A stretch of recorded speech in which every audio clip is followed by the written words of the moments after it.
Ada sebagian ahli filsafat mengatakan kenabian adalah amrun muktasab. Kenabian itu bisa dicari, bisa diusahakan. Bagaimana caranya? Seorang melatih jiwanya, melatih raganya, bersemedi, kemudian berpuasa, sampai akhirnya dia mencapai derajat yang tinggi, kemudian dia jadi nabi. Ini pendapat sebagian ahli filsafat. Dan ini tidak benar. Karena an-nubuwah, kenabian itu adalah ijtiba, pilihan dari Allah, bukan perkara yang bisa dicari. Jangan bertapa di pinggir kali supaya jadi nabi ya.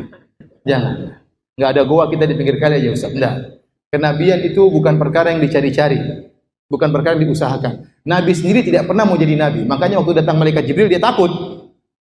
Kalau dia mencari mau jadi nabi, oh ini persiapan, oh ini malaikat sudah datang. Berarti Nabi tidak tahu kalau mau bakalan jadi nabi. Dia tidak tahu kalau bakalan jadi apa? Nabi. Dia tidak pernah mau cari jadi nabi. Tahu Allah jadikan dia apa? Nabi. Dan banyak nabi-nabi tidak cari-cari jadi nabi. Contohnya Yahya masih kecil jadi nabi. Nabi Isa baru lahir sudah jadi nabi. Pakai ada proses jadi nabi? Enggak ada proses, lahir-lahir tahu-tahu jadi apa?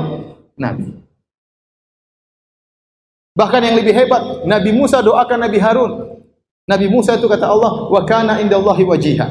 Nabi Musa punya kedudukan di sisi Allah. Di antara kedudukannya yang agung, dia pernah berdoa, waj'alli waziran min ahli Harun akhi.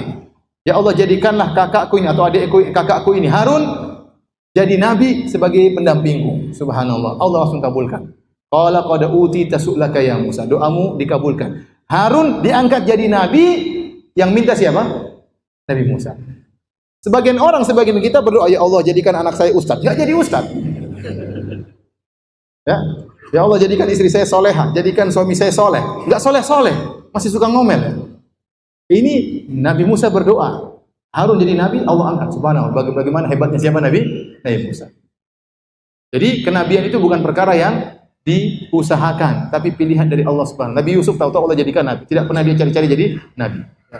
Itu pendapat yang batil, karena kalau kita buka pendapat ini berarti Nabi Muhammad bukan nabi terakhir, masih ada orang lagi bisa menjadi nabi setelah itu dengan proses-proses dan yang lain.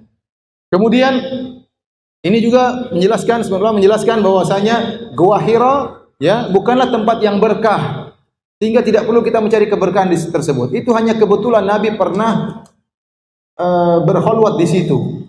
Oleh karenanya setelah Nabi menjadi nabi, Nabi tidak pernah lagi ke Gua Hira. Tidak pernah ngajak teman-temannya, para sahabatku kita nongkrong di Gua Hira, enggak pernah.